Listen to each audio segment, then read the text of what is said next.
Good evening, ladies and gentlemen, and welcome to Sunday night is organ music night. And today is a sad occasion. We are paying tribute to my dear dad, who died 2 weeks ago today. And I'll get round to it in a moment, but a number of you may be expecting a solemn evening of funeral-style music. Well, I'm about to disappoint you, because that was not my dad in any way, shape or form. My dad lived his life to the full, and we will be enjoying some of his musical memories this evening. I won't go into details of what happened and all the rest of that, but my poor old dad had not been very well since not been very well for quite some time actually, but since Christmas. So pretty much half a year he spent in hospital with various things ailing him, and sadly a couple of weeks ago it got the better of him. And he left us. Now the funeral took place in Inverness, back home in Inverness, on Friday. So Vanessa and I and the little one packed our bags and flew over on a whistle-stop visit back home, and we arrived on Thursday. We flew to Edinburgh, picked up a hire car, drove up to Inverness, spent the Thursday evening with my mum at home and my niece, who's staying there. On Friday then there was a funeral itself, so all the family got together, and many friends from days of old. And we'll get on to that in a minute. There's a few people I have since found out watch these videos, which is amazing, so thank you for doing that. And I would like to say hello to a few of those folks tonight, so I'm going to do that.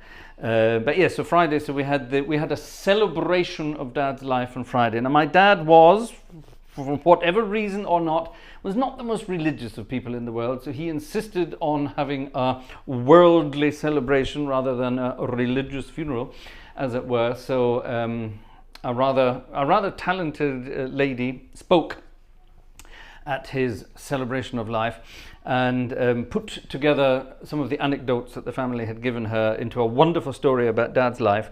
And the whole thing was there was some poetry. My sister read a poem, and there was a lot of music involved before, during and after the ceremony. And I'm going to play some of that music tonight, along with some of my dad's other favorite pieces of music. Do not be expecting solemn music this evening, ladies and gentlemen. In fact, the most solemn piece you will hear I've just played. That was Highland Cathedral. That was played during the celebration on Friday, and it was one of his favorites. It was also one of my grandmother's favorites. It was played at her funeral 20 years ago. So yeah, it would appear if you're part of this family, you have to have Highland Cathedral at your funeral. I'm not sure about that. We shall see. So anyway, so during the service, like I said, my sister got to read a poem and I got to play a piece of music.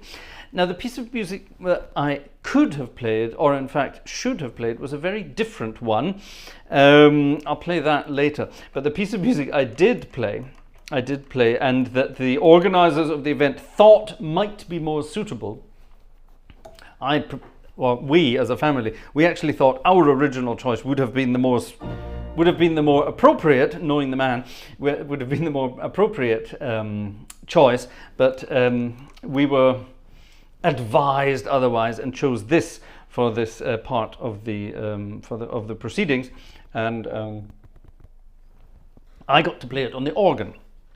Inverness now has its own sort of funeral chapel, as it were, or it's a crematorium chapel, and this is where the funeral took place. And they had a rather nice little electronic organ. It was a Johannes, I think that was the brand. That was the one. It was a lovely little organ, actually, very nice indeed. Quite a large electronic organ for some. I wasn't expecting that, but it was very good. So I got to play that piece of music. And the trick when you're playing or performing or doing anything at this, and I said this to my sister as well, I was reading out the poem. Of course, this is emotional, and yes, we are all professional people, and we try to do our professional things. And the trick is to ignore the audience entirely. So the exact opposite of what I'm used to doing. Yeah. When I started playing the piece, I was aware of quite a lot of sniveling going on out in the audience, which is understandable under the circumstances. And I did not look up once from the keyboard. I just concentrated on what I was doing, played the piece of music in question, got on with it. And even when I stood up and went back over to the family, I didn't make eye contact with anybody. Ever the professional. So anyway, here's the piece of music in question. See if you recognize it.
What a wonderful world indeed. I don't think I've heard that in 3/4 time. It wasn't in 3/4 time, it was in 12/8 time, I suppose you could say. Yeah, something like that. Something like that. So anyway, so that was the piece of music I got to play at the service, I shouldn't say service, at the celebration of life on Friday. Now, the piece of music I should have played, or the piece of music that was originally requested when 2 weeks ago, when my dad actually passed away, and I spoke to my folks for the first time. This was he passed away in the night from Saturday to Sunday 2 weeks ago. So I spoke to my family on the Sunday during the day for the first time about it, and we were talking about sort of arrangements and how these things work these days. Funerals in the UK are very strange these days, but anyway. We were talking about the arrangements, and my mum said, would you like to play a piece of music on the organ? And originally I sort of said, I'm not sure I would really, being, dad. And then I thought about it, and my sister spoke to me as well. She told me she was going to be doing reading a poem. So I thought, well, all right then, if she's going to do something, then yes, I should do something as well. And all right, we'll play a piece of music. So the piece of music in question was one of Dad's, it was the theme tune to one of Dad's favourite television programmes. And I thought, and when my mum suggested it, I thought, oh yeah, that's absolutely perfect, we'll love it. And I actually suggested this was going to be towards the end of the celebration, so the idea behind it was actually, if we played this towards the end, then maybe everybody would leave the crematorium, doing the little dance that's connected to this piece of music. And Dad would absolutely have loved that. If he could have been watching, like I say, he wasn't a very religious person, he wasn't even a vaguely religious person, but if he was watching from anywhere to see what was going on, he would have loved it if everybody did the little dance as they left the room. It would have been rather interesting. Anyway, this was the music connected to Dad's favourite television programme. And this is what I should have played at the celebration of his life.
Now what I should have done, I should have got you all to do the dance in the audience and sent me pictures of you doing it. That would have been That would have been most amusing. That would have been most amusing. But yes, that's what I wouldn't have played it quite that jollily. Actually, I probably would have, to be honest. I probably would have. But yeah, who knows? Who knows? Who knows? Who knows? Right, into the machine here. Into the machine here. Let's talk about. There's going to be a few anecdotes as well this evening, so it won't just be music. There'll be a bit of chat as well. But it's going to be a lot of music, and like I say, it's all going to be Dad's favourite music. So, hold on, let's get this one. There we are. Click, bang. It's going to be a lot of copyright tonight. A lot of copyright tonight. I just have that feeling. A lot of people who were there, they definitely knew my dad. Oh, Yellowbird has bought some coffees on the way past. Thank you very much for buying some coffees, Yellowbird, and thank you also for your request. I'm not sure the request will come in tonight. Maybe we'll squeeze it in for. If I can work out a way of getting it into something Dad would have liked. Let me see if I can work it out. I'm not sure. We'll see if we can see. If not, I'll work it in for Friday night, definitely. So let's see what we can do. Actually, while I'm checking that, let's have a look. Oh, people are buying a ticket or two. 3 tickets have been sold this evening. Thank you very much, Manuel. That's why I haven't been in touch, Manuel. Now you know the reason. Thank you very much for that. Oh my goodness, there's a few tickets have appeared. Alexander, thank you very much, Alexander. Thank you, Stefan. That was Manuel, sorry, that was Manuel. Thank you very much indeed. Who's this? Wolfgang. Thank you very much, Wolfgang. Thank you, Ursel. Thank you very much, Ursel. And who's this? And Jörg. Thank you very much, Jörg. Very kind. Thank you very much indeed, ladies and gents. Folks at large. Very kind. I'm playing all the right notes and in the right order. Yes, anyone who knows what that piece of music is, Bring Me Sunshine it was called. That was the theme tune to the Morecambe and Wise show. Possibly the United Kingdom's best double act ever. Comedy double act. Actually, let me see if I can find this here. Let's do an anecdote evening. I'm in the mood now. I'm not sure if I've got it on here. Let's see if I do. I might do. Where are my favorites? Where are my favorites? There are my favorites. Let me see if it's in my list of favorites. I'm not sure it is. I think it might be. It might not even be on here anywhere. But I think I know where it might be. Click. I think I know where it might be. I think I know where it might be. There's a picture here. A long time ago on holiday, we went on a family holiday to the south of Scotland.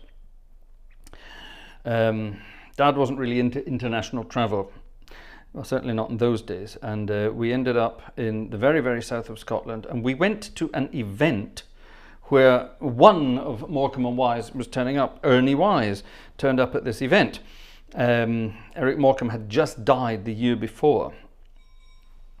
We went to this event. Now, for some reason, Dad didn't come to that event. We were on holiday, but it was just my mum, my grandmother, and my sister and I who went to this event, and it was great fun. And we got to meet Ernie Wise, and we have a picture taken with him. And I'm trying to find this picture, and I can't find it. But hold on, I think I sent it to someone else. Let me just double check. It's a lovely picture. It's a wonderful picture of Ernie Wise, and it's an awful picture of my sister and me. Well, we were teenagers at the time, and it's quite frank. I'm wearing the most embarrassing. Well, I was very spotty at the time. I was going through that phase of teenagerisms.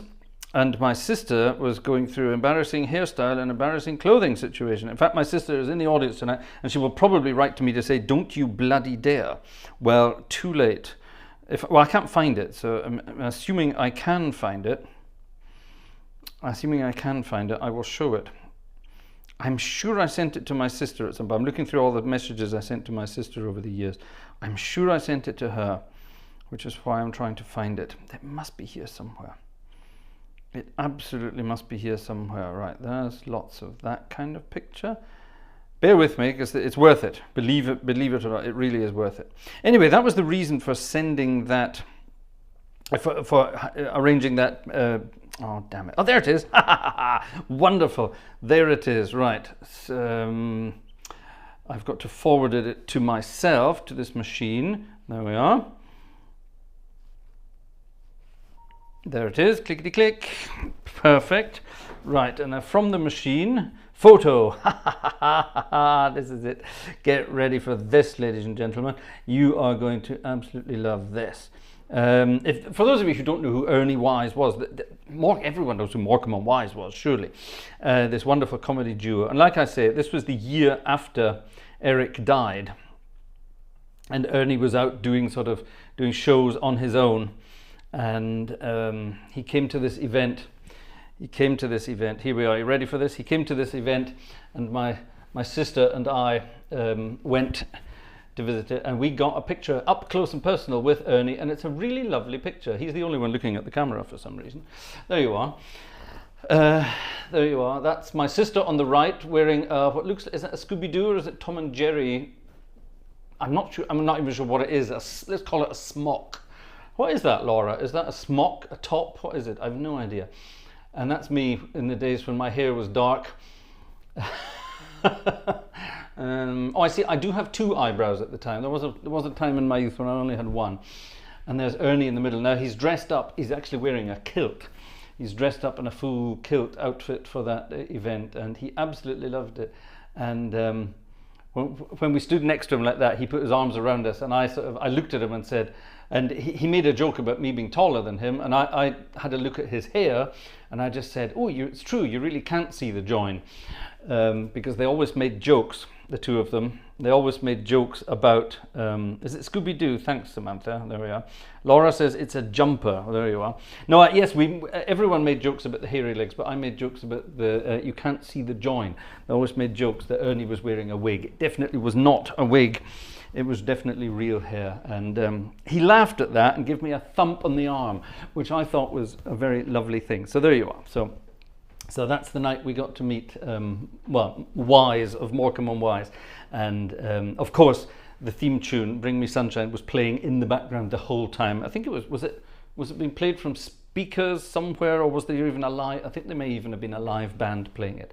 But that was a rather exciting thing. Anyway, so that could have been the music played at Dad's funeral the other day. However, this was played as the ladies and gentlemen of the audience, I'm not going to call it a congregation,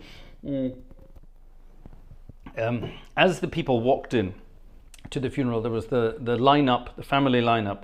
Turned out the family lineup was just my mum, my sister and me. And as the guests came in, they greeted us.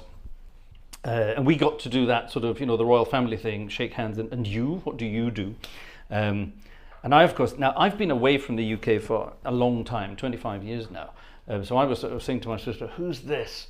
And my sister was going, I don't know. And she was going to Mum, who's this? And my mum was going, I don't know. That was only for a couple of people, but thankfully they told us who they were and what their connection to Dad was. So that worked that one out. But there was a few people who came and we thought, oh my goodness, what are they doing here? One of those people, now I don't know if he's watching tonight, he says he watches some of my concerts, so he might be watching tonight. So Bill, if you're watching tonight, this is just for you. This was wonderful. The old assistant rector of Inverness Royal Academy, that's the school not only my sister and I visited, but it's the school my mother taught at as well. And the old assistant rector, Bill Walker, turned up at the funeral. Now, of course, we're talking, I left school in 1990. And I'm not sure when Bill retired, but Bill, if you're around, tell us when you retire.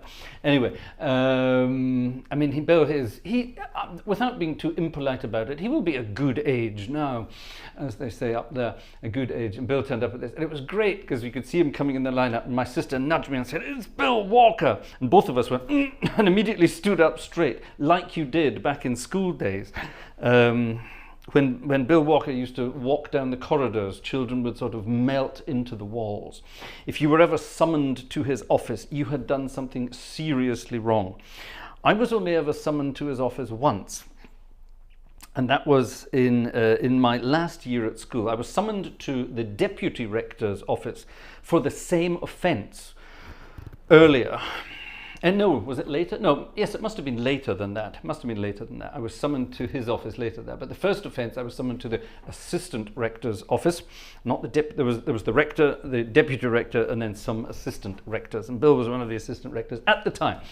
Anyway, and I was summoned to his office because I told the music teacher, or my music teacher, now this was a young upstart who started teaching music at the Inverness Royal Academy, and he and I did not get along very well at all. Mainly because he was completely devoid of talent and didn't know that. I, however, recognized it. Now, I had been taught previously by a wonderful guy called Fred Short, the best music teacher the world could ever possibly have known. Fred was an old Cockney guy who moved up to Inverness in the 60s and taught music and social studies.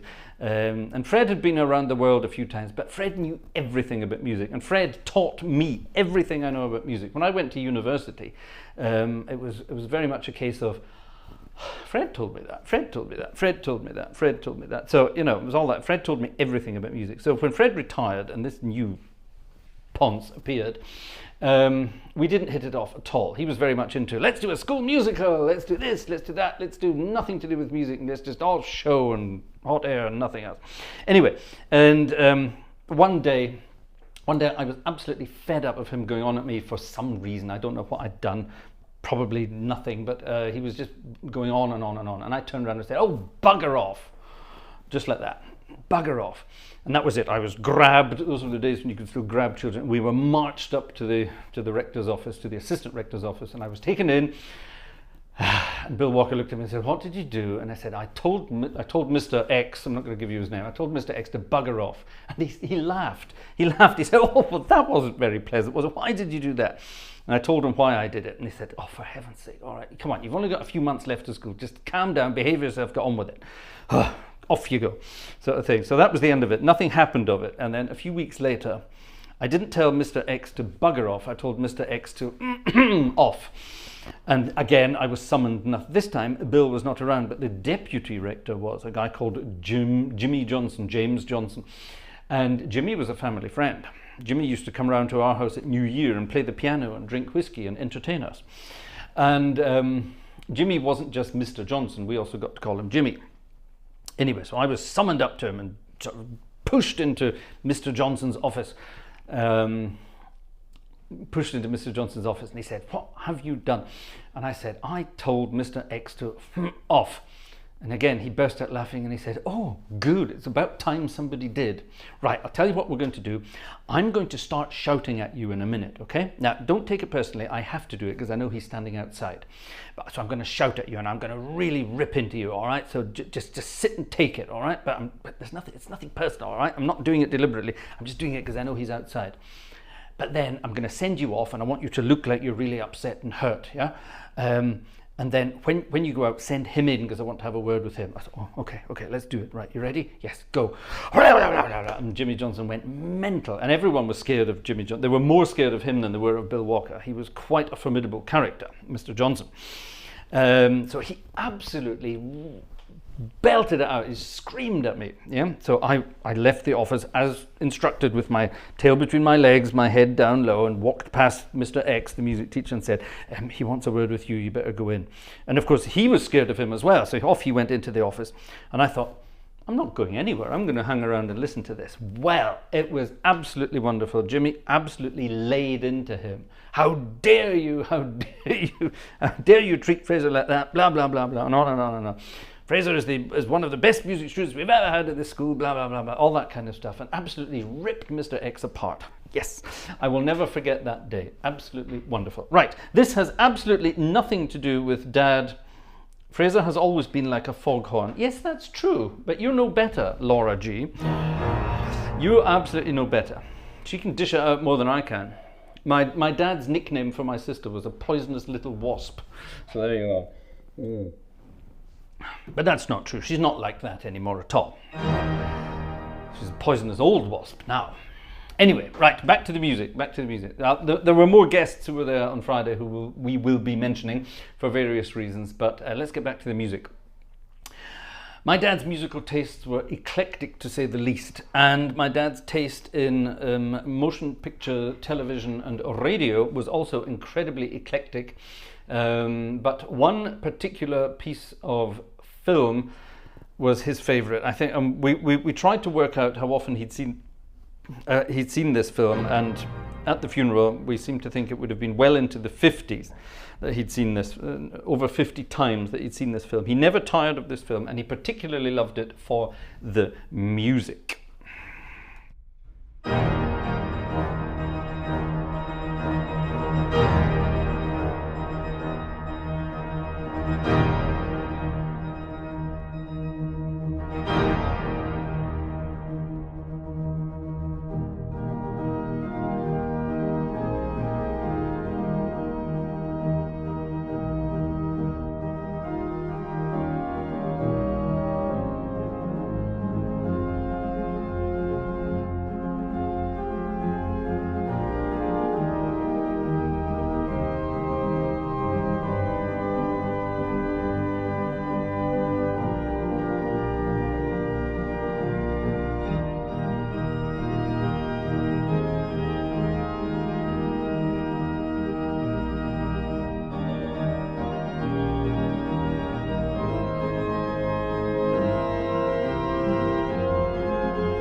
High Noon, or Do Not Forsake Me if you want to sing the words. Ah, wonderful, wonderful piece of music indeed. I can't remember the actual sort of the ending. It sort of does that kind of stuff. It goes up, doesn't it?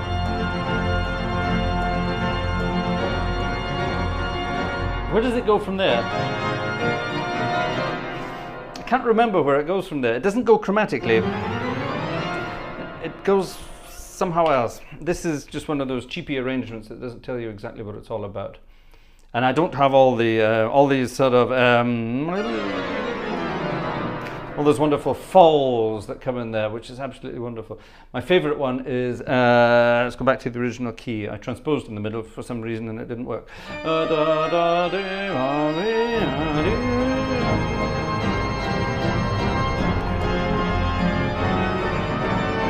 Then there's this fall.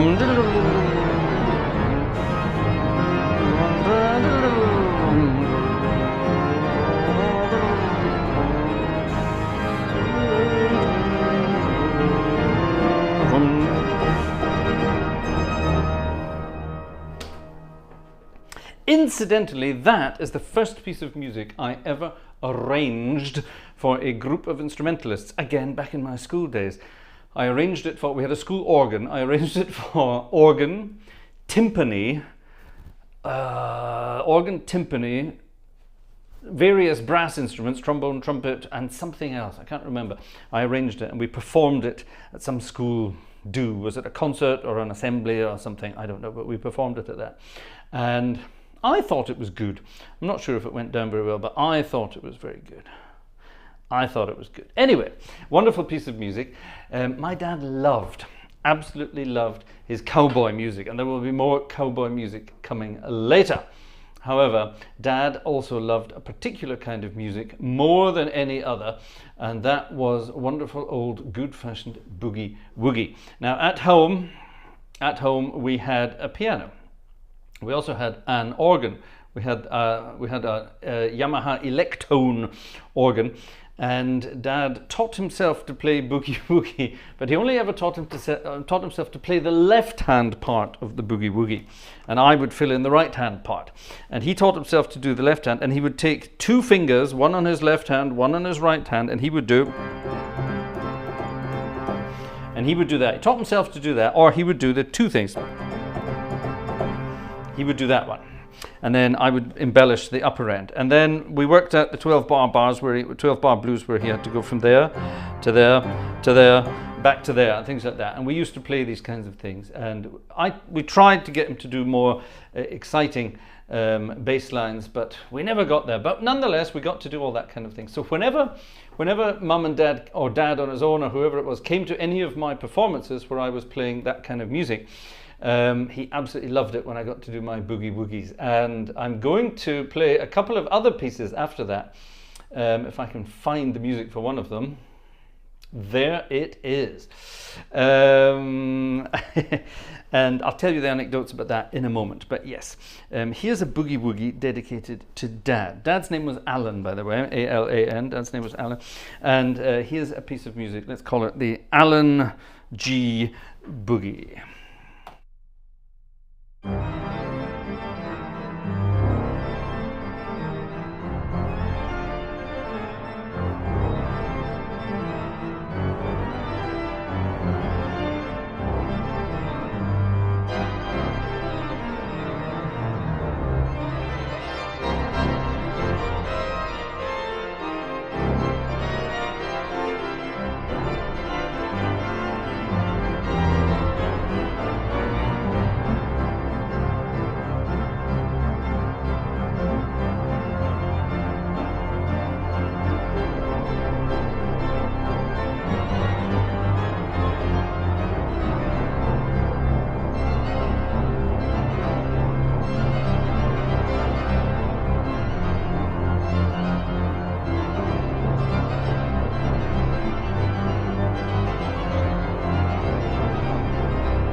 the Alan G boogie. Yeah, that sounds hot on an organ like that. I do like that, on a big grumbly, growly French romantic organ. It sounds pretty good. I hope you agree. Yeah, good fun, good fun. Now, anecdote time. When I moved to Germany in the year 2000, so long time ago. This is my 25th year in Germany. Gosh, what key are we playing this in? We're playing it in B flat. Hold on, let me get a. My tasty beverage this evening is water, by the way. There's nothing in my tasty beverage this evening. It's just plain old-fashioned water this evening. Yeah, now my folks, Mum and Dad, came to visit me in Germany a few times. I won't tell you why. Mainly bad luck. Not that they weren't bad luck, but the events they came to turned out to be bad luck. But let's not go into that. That's a different story for another day.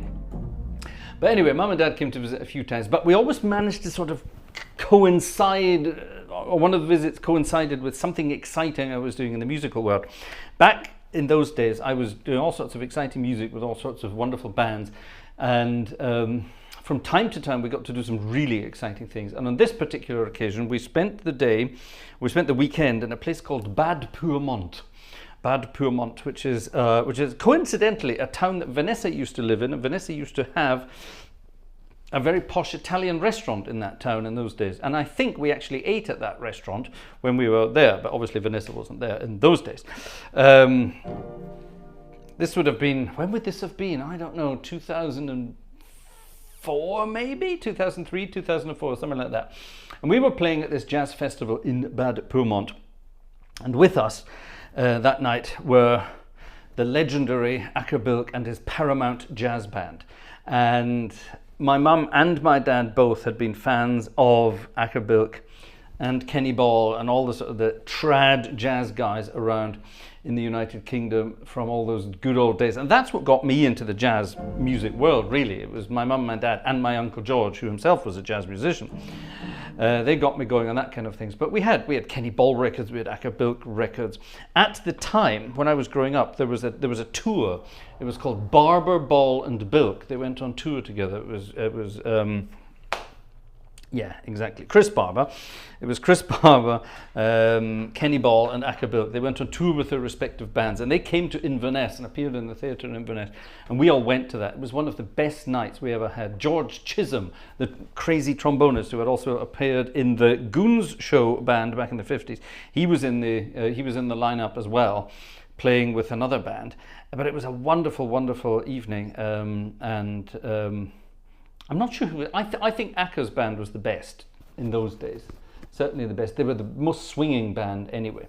And of course, Acker was famous for various things. Famous for playing the clarinet, famous for his southwest accent, never left him, and famous for one piece of music that he called his pension.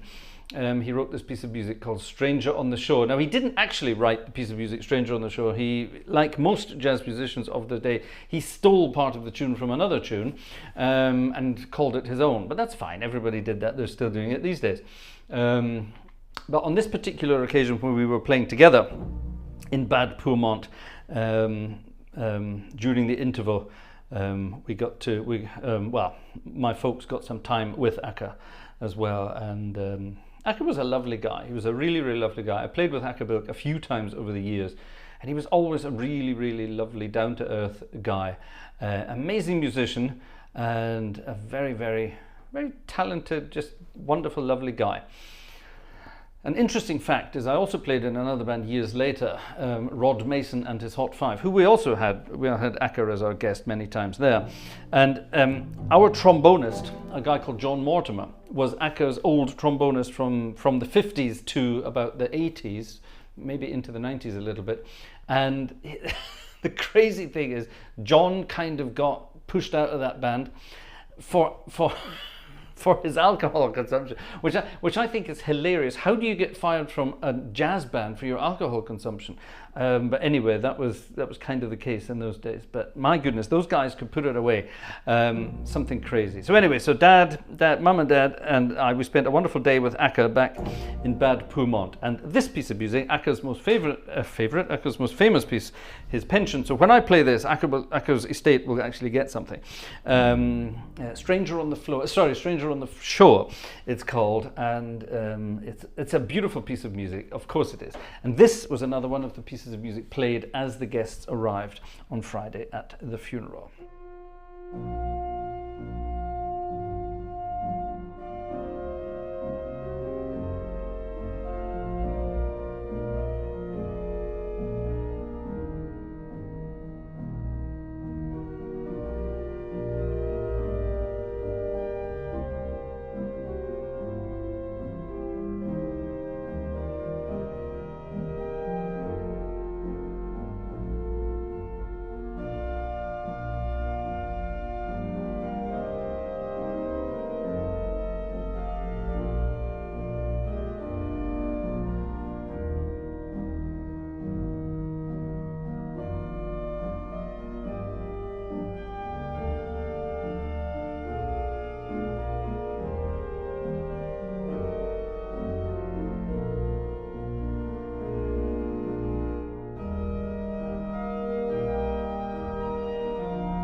Stranger on the Shore by Akka Bilk.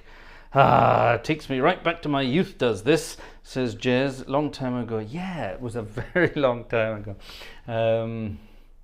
When Akka was getting old, he developed a bit of the old parky poos, as he called it, Parkinson's.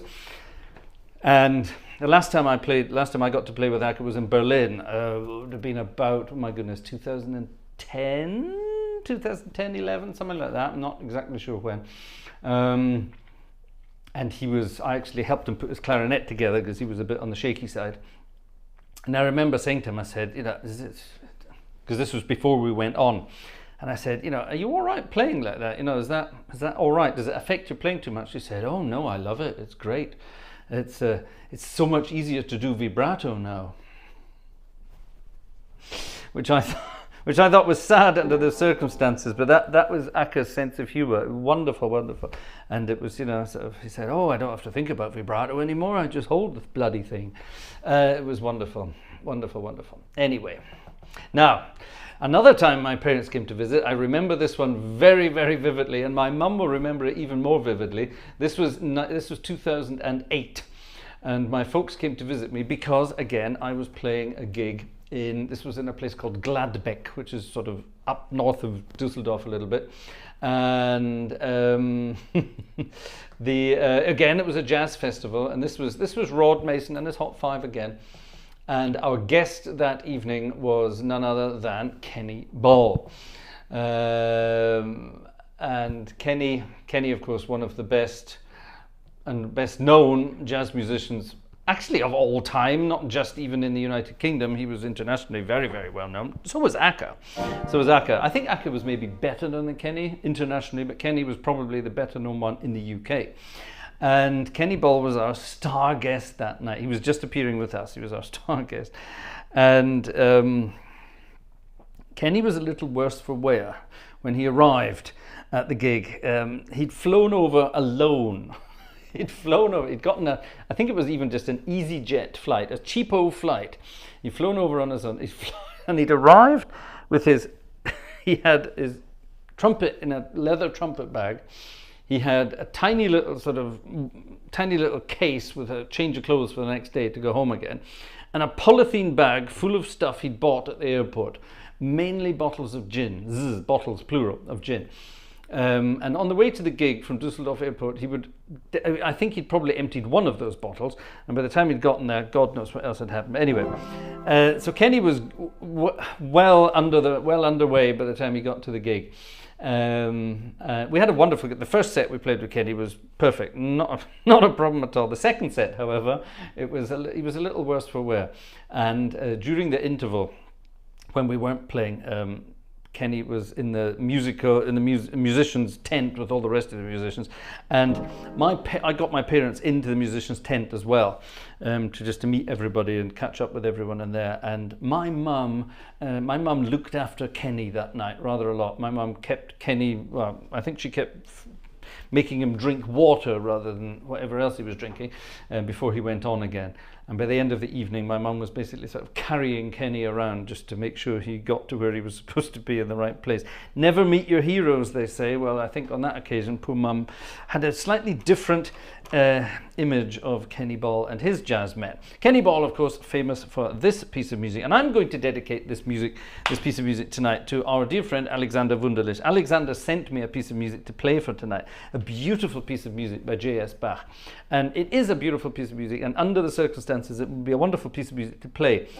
However, it would not in any way fit to my dad's musical taste, so that's the only reason I'm not playing it. So I'm going to play this instead, and I'm going to dedicate it to Alexander, because this is where Alexander studied.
Midnight in Moscow.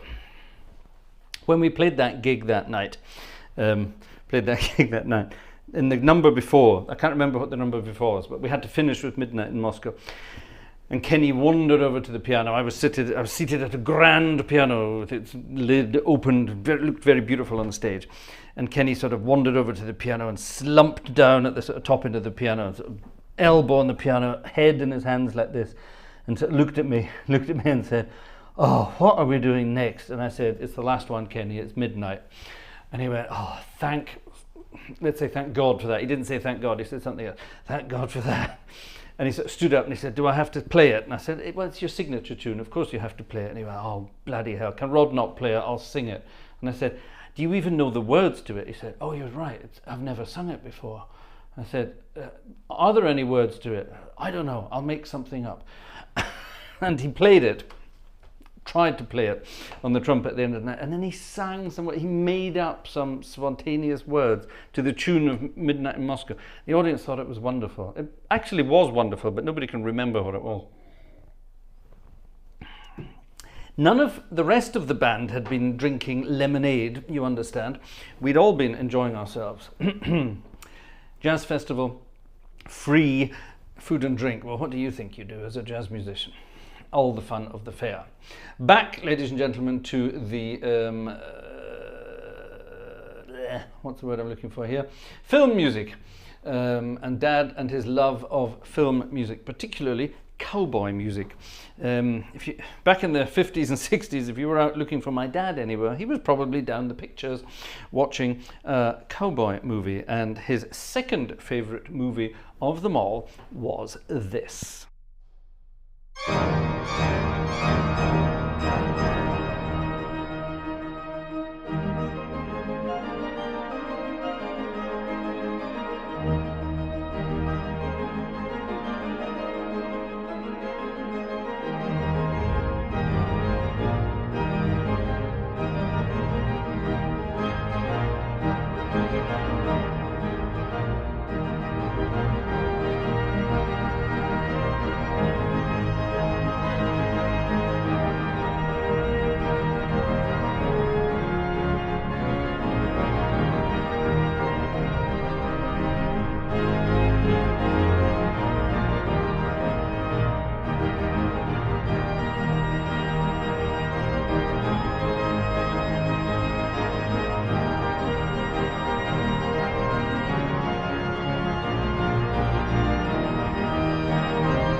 I played that a few weeks ago when Dad was still in hospital, and I promised then to try and find a proper version of it. That's the best version I can find so far. Somewhere out there I will find a true version of it that I will then arrange for organ myself. It's such a wonderful piece of music, the Magnificent Seven. It's beautiful. It's a wonderful piece of music. I need a very short break, so let's have a look and see who's been out and about in the old ticket department this evening. Thank you. Oh, there's a few people have bought some tickets. Thank you, ladies and gentlemen. Andrew, thank you. Gabor, thank you, Gabor. Who's this? Rue. Oh, Rue, thank you very much. And also thank you to Rue for your parcel which arrived. Rue sent me a wonderful CD. Where is it? It's over there.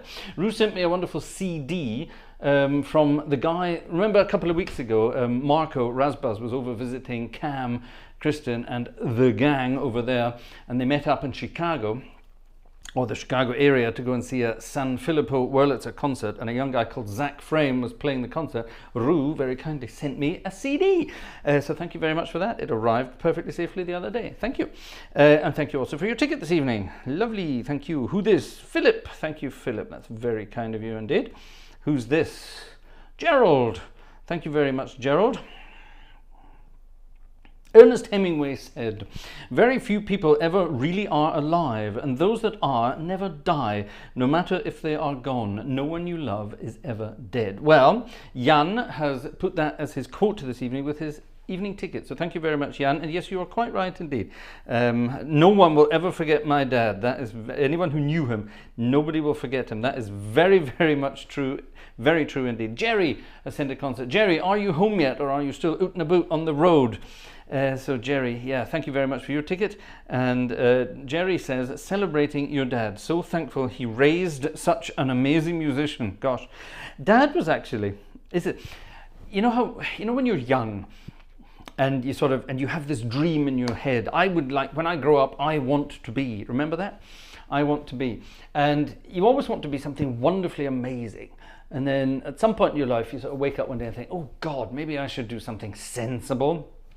Well, thankfully, and my mum's just equally as important in this as my dad was, but I always wanted to just do this, be a musician, and both mum and dad, but particularly dad, they said, for God's sake, go for it, just go for it, bloody well go for it.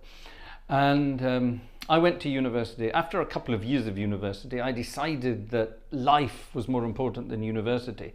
And I gallivanted off doing various other things, sort of gave up university. And I was so petrified of telling mum and dad what I'd done. And Dad said, oh, go for it, just do what you want, which was great. And of course, a couple of years later, he said, well, you could theoretically go and finish your degree. And he was right, so I did. But no. Dad himself, actually, a brief anecdote about Dad and his upbringing. My dad wasn't allowed to go to university. My dad was an incredibly intelligent man, all throughout school. And actually, there were a couple of Dad's school friends who came to the funeral on Friday. One of them has been a close friend of the family for a long time. And I know he watches these concerts. Gair Mackay, an old friend of Dad. And it was so lovely to see Gair at the funeral on Friday. And Gair, I'm still a little bit annoyed you didn't come to the bun fight afterwards. I would love to have a chance to sit down with you and have a proper chat. But I did promise we'd be back later in the year, so we will do that. But Gair Mackay was there as well. And Gair always sort of said that Dad was different to the other boys in those days. But he was an incredibly intelligent guy, and he always wanted to go to university to study, probably to study medicine, but he wasn't allowed to. His mother wouldn't let him, and she was a very tough cookie. But he made up for it. He made up for it later. He studied later in life, made up for it, and I don't know how many actual degrees he ended up with. Not just the one. He had various letters after his name. I know that much. But he always had his nose in books. My dad was what you would call a very widely read person, and he would read everything, from scientific journals to science fiction books to you name it. He was into novels, he was into biographies, he was into everything. He just read everything. There was always a book somewhere near him. And he always read the daily papers as well. And his way of reading the papers was wonderful. He would sit on the couch in the living room, wide-legged like this, and the newspaper, oh actually that's not true, in the earlier days he would sit at the edge of the couch, the newspaper would be on the floor, open, the broadsheet paper would be open on the floor, and he would lean over the side of the couch and read the newspaper that way. It's a wonderful, if you've never done it before, do it. It's much better than rustling a paper in front of your face. Try it. Put the paper down on the floor and lean over the edge of the couch and read the paper that way. And that's what he used to do. And in those days he smoked a pipe as well. So when my sister and I came downstairs for breakfast, there would be a sort of a cloud floating out of the living room. A cloud, and we knew Dad was up reading the newspaper, because he would be sitting, leaning over the couch, puffing away on his pipe, reading the newspaper spread out on the floor. It was a wonderful set. He was an eccentric man, I'll give you that. He had very eccentric tastes in a lot of things. But yeah, where was I going with the intelligence thing? Oh yes, so when Jerry was saying, thank you, you raised such an amazing musician. Yeah, both my mum and my dad, they never stopped me with anything. I don't think, and Laura would agree, they didn't stop us with anything. They let us unfold as we wanted. So Jerry, thank you very much for that ticket there, very kind. Who this? Oh, someone new, we don't know this. Alf Karsten. Wow, wonderful name. Alf Karsten, thank you very much for you. Thank you very much for your ticket too. Very kind. Who this? Nancy. Thank you, Nancy. Very kind as well. Who's this? Jörg. Another Jörg. Who's this? Do we know this Jörg as well? Jörg E in this case. Thank you very much to Jörg E. That's very kind of you. What's that? Joe. Thank you, Joe. Joe has sent one and just has quite simply says, Alan. Joe and my dad together would have been an indestructible duo. I think Joe and Dad together in one room, I think they could have solved the entire world's problems within about half an hour. Yeah, that's also the kind of guy Dad was. Dad had a wonderful knack of being able to speak to anybody from any walk of life. Dare I say, I hate to say this because you're not allowed to say it in these public correct times, but from any level of public class, you know what I mean when I say that, don't you? Oh, bring back the class system, please. No, but you know what I mean. You know what I mean when I say that. Dad could talk to anybody at all. Anybody at all. It didn't matter who it was. He would talk to them exactly the same way and be able to get into them. Didn't matter who it was. Dad was amazing at that kind of thing. He passed that on to me. When I went off to university, he said two things. I'll tell you one of them. I won't tell you the other one because it was naughty. But one of the things he said was, it doesn't matter who you're talking to, treat them the same. And his thing was always, it doesn't matter if it's the caretaker or the king, treat them the same. They're only people. And that stuck with me forever. It's true as well. Monica, thank you very much to you as well. Oh, thank you very much, folks. That's absolutely wonderful. Lovely of you. Thank you. But yeah, Dad and Joe in a room together, that would have been something I would have loved to have seen. And like I say, the two of them with probably, well, with a cigarette, Joe doesn't smoke anymore, of course, nowadays, but with a cigarette and a beer or two, or a whiskey or two, they could have solved the world's problems. Yes, Robert wants to hear the naughty one. No, I can't tell you the naughty one. The naughty one is actually very naughty. It may have something to do with the fact that Vanessa is my third wife. But anyway, so it may have something to do with that. I'm not terribly sure. But yes, the naughty one was quite naughty. Cheers. How are we doing for time? We've got plenty time. We've got plenty of time. Now let me think. I had my program in my head, but my mind has disappeared now, you see. I'm off with my little anecdotes now. And I've got to be careful now. Got to be careful now. Right, jazz music. Dad loved his jazz music, and Dad particularly loved, he had lots of albums and records of the music of Thomas Fats Waller. Now we all love the music of Fats Waller too, don't we? And one of the records that Dad had, sorry, I wanted to look this up. I'm so stupid sometimes. One of the records we had, it was taken from an old 78, but it had been, I'm trying to think of the name of this piece. There it is. That was close, actually. Dun, dun, dun, dun. Is it even in here? Well, I hope it's even in here. Oh, it might not even be in here. Damn it, if it's not in here, we have a problem. I thought it was. I'm sure it was. It's not. Oh, drat. I just assumed it would be in here because it's a jazz standard from those. Can I remember it?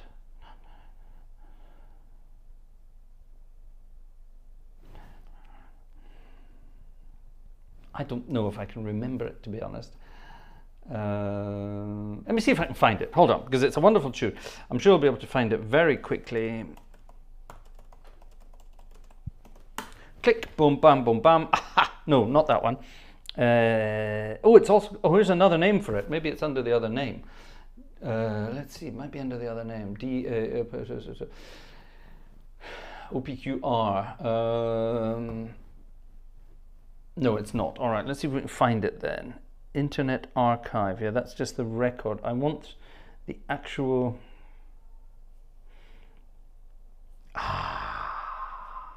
That could be it. That could be it. That could be it. Hold on. That's just. Oh, bloody cookies. Who needs cookies? Who cares? That's all going to be the same, isn't it? That's all going to be the usual crap that nobody wants. Oh, damn it. I'm not sure I'm going to find it. No, I'm not going to find it. That's a shame. Well, I'll look it up and I'll try to see if I can get it for the next test. So we'll play some other Fat Swallow tonight. And I'm going to play something else by Fat Swallow, slightly different. All right, the one I was looking for was the minor drag. I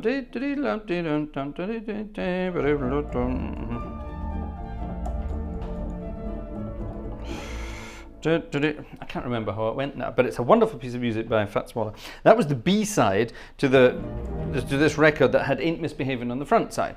And that was the wonderful old Ain't Misbehaving version, but it was, like I say, it was kind of like an EP from 4 old 78s. And the other ones were, what were the other ones? Honeysuckle Rose, and, who's this, by the way? This is David S. Thank you very much, David S. Very kind. A ticket there. Thank you very much. Thank you, thank you. Let me just check my other emails that I'm not missing anybody, because some people may be over there. Ah, there we are. There we are, you see. Who's this? Max has bought a couple of coffees on the way past. Thank you, Max. Chuck has contributed something on the wish list. Thank you very much, Chuck. As have the Platts Gang. Thank you to the Platts Gang and Chuck for that over there. Oh, that's very kind. Thank you very much to all of you. Very kind too. Got to keep an eye on everyone over there. But yeah, the other piece of Fat Swallow that was on that record was this. And it was kind of like a boogie woogie, and Dad particularly liked this one, but he did prefer the minor drag more. This is the Alligator Crawl.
The Alligator Crawl.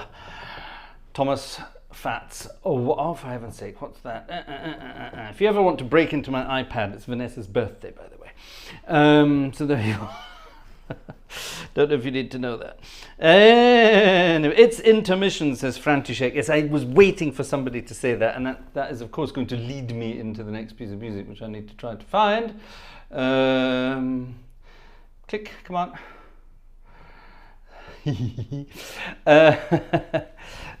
Yeah, it's intermission music. That's right. That riff.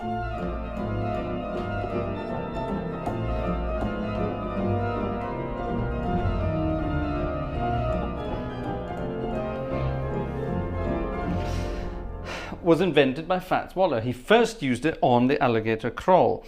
And it's a very simple thing. It was, of course, stolen by Terry Jones at the Hammond organ in Monty Python films, Monty Python and the Holy Grail, wasn't it? The intermission, yes, that's right. And he used it for various things. But he played it in a much more sort of much faster way of doing it. Actually, it works perfectly if you're playing Honeysuckle Rose as well.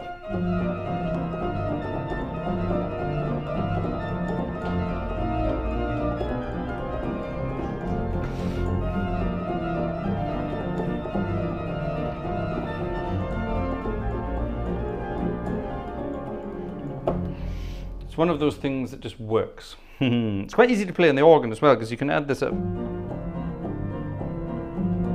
You can add that lovely sort of,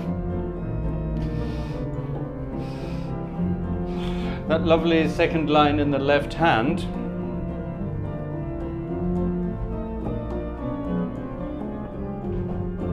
Along with the umcha, umcha, umcha, umcha. So I'm doing both of those things with the one hand, and then you can do.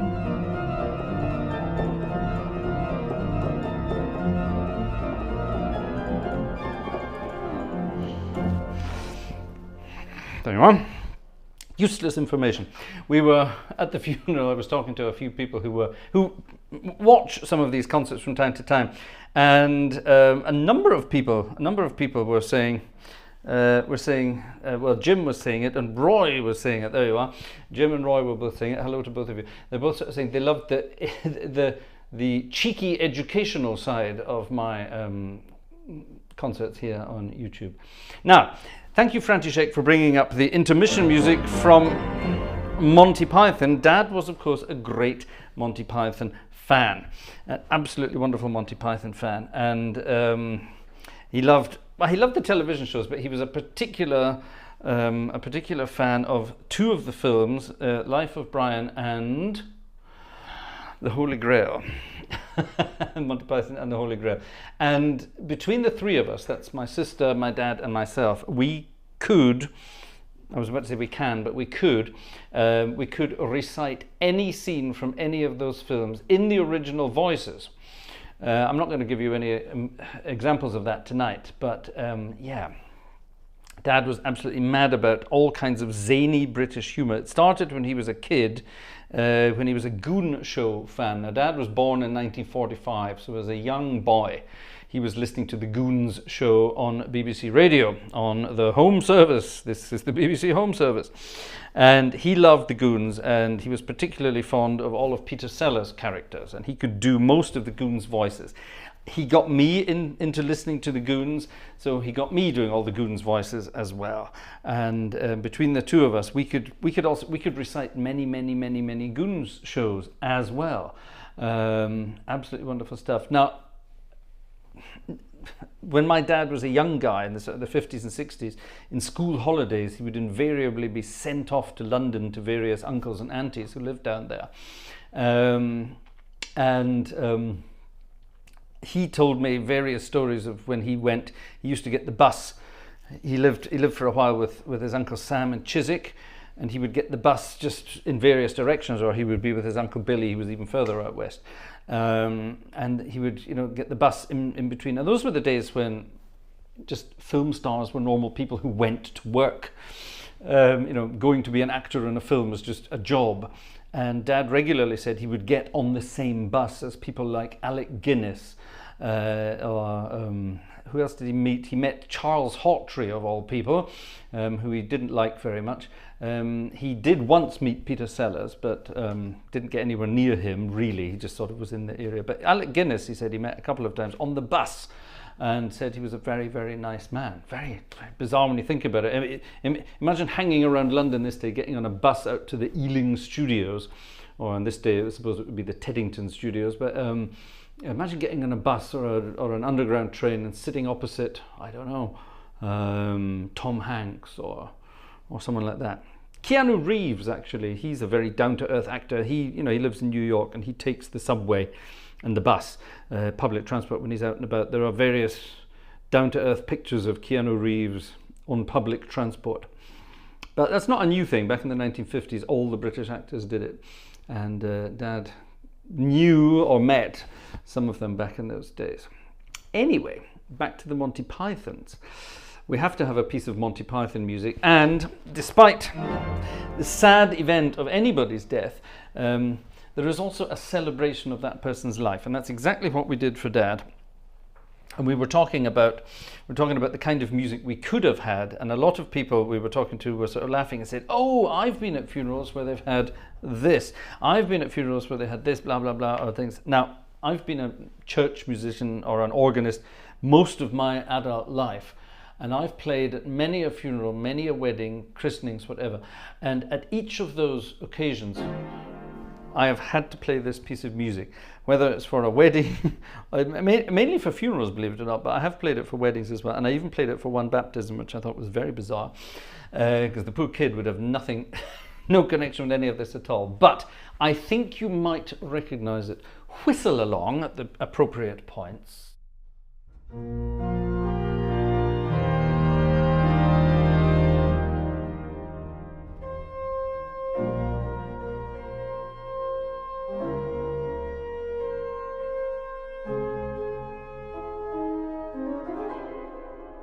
I do apologize. I'm in completely the wrong key. That's why it didn't sound very good at the beginning. Oh God, I'm going to have to transpose this. Right, hold on a minute. This is one of these scores. It's written for a piano accompaniment with, oh my God, what is that? Tenor saxophone. So tenor saxophone is in B flat. So I have to transpose that down. All right, that's fine. We should be able to do this. We should be able to do this. Let's think. All right, here we go. What key are we actually? We're in A flat. All right, so I got that completely wrong. No, hold on a minute. That's an alto saxophone, so we have to, yes, right. We have to go up, so we have to go to A flat. Okay, good, gotcha.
Mental note, make a mental note, look at the music before you just download it and put it onto there.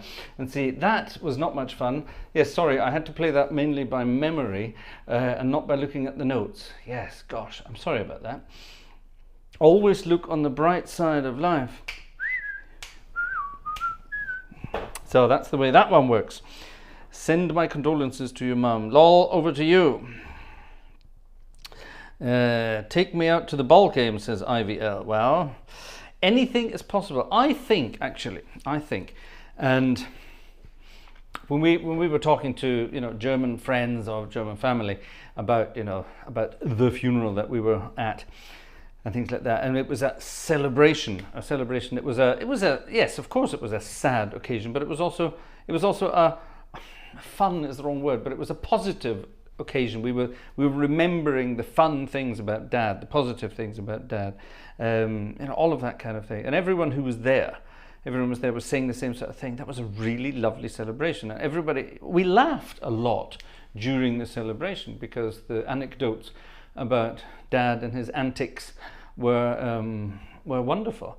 And I think that's so important. I've been to so many funerals here. I've been to funerals like that in the UK as well, but particularly here in Germany, where it's so impersonal. You have let's say it's a church funeral, and the priest, who maybe didn't even know the person, they've gathered a little bit of information for them, and they just say a few things, and that's it. And it's a sort of somber and affair. And everyone, basically, they're just thinking about themselves. Oh, I've lost someone, I'm unhappy. Well, yeah, of course we're unhappy. But my dad was not an unhappy person. And there is no way on God's earth that my dad would have wanted us to be unhappy just because he died. That sounds horrible, doesn't it? But that's the kind of person he was. He would not have wanted us to mope around. He would have wanted us to remember the fun things and the happy things. And that's what we've been doing since then. And yeah, when we got together as the family, especially on Friday night, we had a lovely meal. The hotel Vanessa and I and the little one were staying at. We had a meal in that hotel on the Friday night. And it was lovely because we sat and we had a few sort of anecdotes that weren't shared during the funeral, some other anecdotes, and it was lovely. It was really lovely. So yeah, it was a very whirlwind visit to Inverness. Sadly not for the most pleasant of reasons, but we will be going back there later in the year, and we will drive over, we'll take the car. So we'll have a bit more flexibility, and we will visit other friends and family either on the way or when we're up there. And we'll hopefully get to see some organs too. I've got some very interesting, Vanessa's coming up to say hello. Apparently I should read my emails, says Vanessa. Okay, what am I missing in my emails? Oh, that's a nice idea. Thank you. Joe has been sending Vanessa things to make sure I pay attention to my emails. Thank you, Joe. Vanessa has just come upstairs. Are you coming to say hello? Are you coming to say hello? Okay. Is the little one asleep? Not really. Oh, the little one has just gone to bed and just falling asleep. We might be in for a quiet night. Let's see if I can find the piece of music that was suggested there.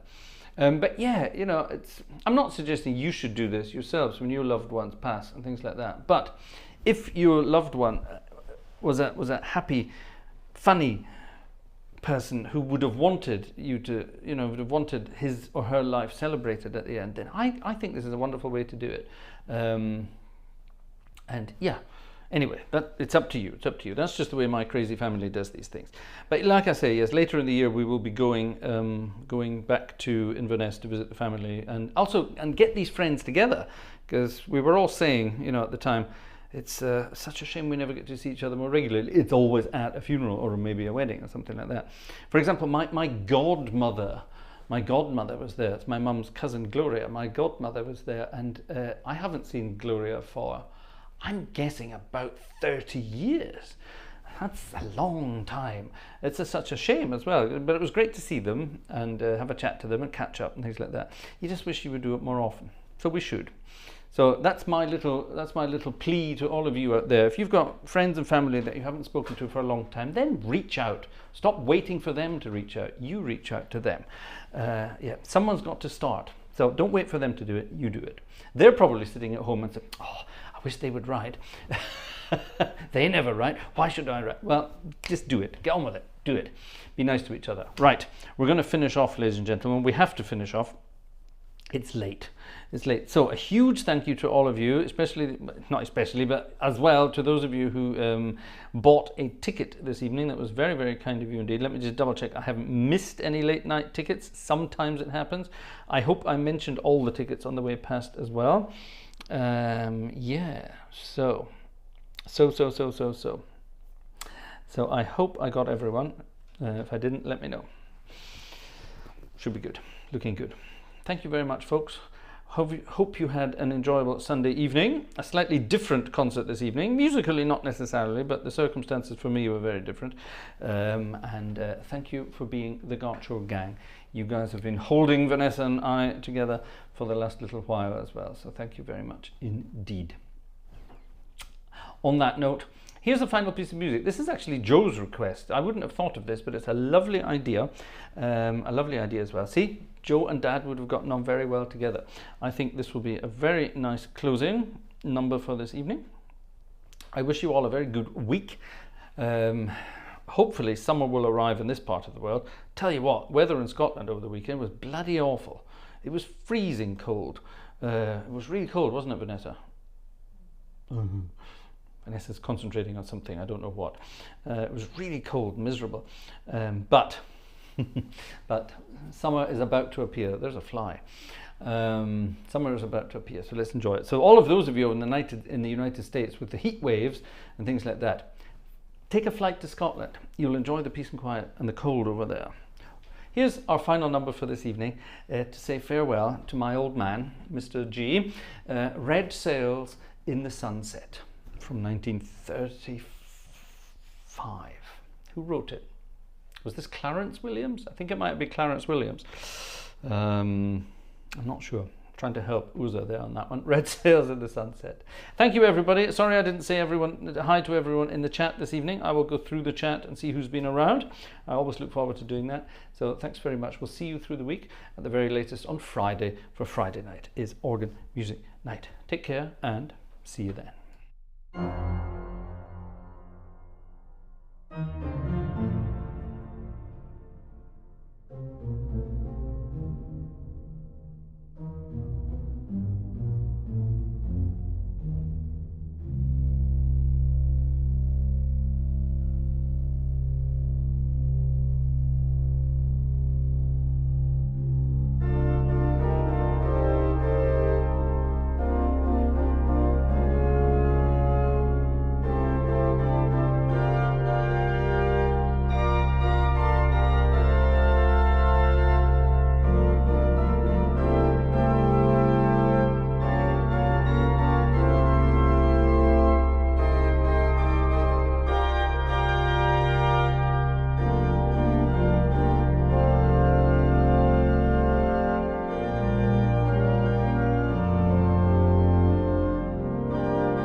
Actually, I'm not finishing. I'm not finished yet.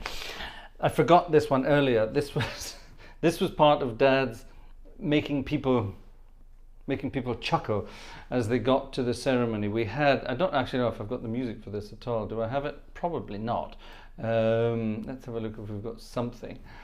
I wonder, it might be in here, I suppose. Could be in here. You know, it is in here. Wonderful. It is in here. We have to finish off with this. We have to finish. I hope you're still here. We have to finish off with this. Sounds like a Mary Poppins improv. Well, you're not that wrong. It is a Disney piece of music. I was telling you about my dad and his love of making up voices or copying voices, like the Goon shows or all that kind of stuff. And when Dad used to read us stories when we were little, my sister and I, he would make up the voices. He put on the voices. And the only voices he had around to put on were either voices he'd heard on the radio or people he worked with. And he used to read us the Winnie the Pooh stories. A. Milne's Winnie the Pooh stories. And Dad would put on the voices. So when Eeyore the donkey spoke, he had a particular voice. When Piglet spoke, he had a particular voice, etc., etc. And the voices he chose for these characters were actually colleagues of his from work. And my mum tells the story. My sister and I were still very young. My mum went to pick Dad up from work. And we were in the back of the car. She went to pick Dad up from work. And as we were waiting for Dad to come out of work, one of his colleagues came out and came over to the car to speak to my mum. And it turned out that this was the voice of Eeyore, this guy that was talking. And my mum was absolutely praying that neither of us small children would say, "Ooh, why are you talking to Eeyore, Mum?" We didn't say anything apparently, but apparently we recognized the voice. We recognized the voice. So yes, so as people were coming into the funeral on Friday, they first of all got Stranger on the Shore. They got that. What else? They got 3 pieces of music on the way in. What was the second one? I can't remember now. They got Stranger on the Shore, something else, and the Winnie the Pooh song. And I'm quite convinced that when people were coming in and sitting in the funeral parlour listening to the Winnie Pooh song, they were sitting, what on earth is going on? So actually, let's finish officially this evening's concert with the Winnie the Pooh song. If you know the words, tubby old cubby all stuffed with fluff. If you know the words, then please sing along at the tops of your voices. That would be absolutely lovely. Dad would love it. Winnie the Pooh, deep in the 100-acre wood.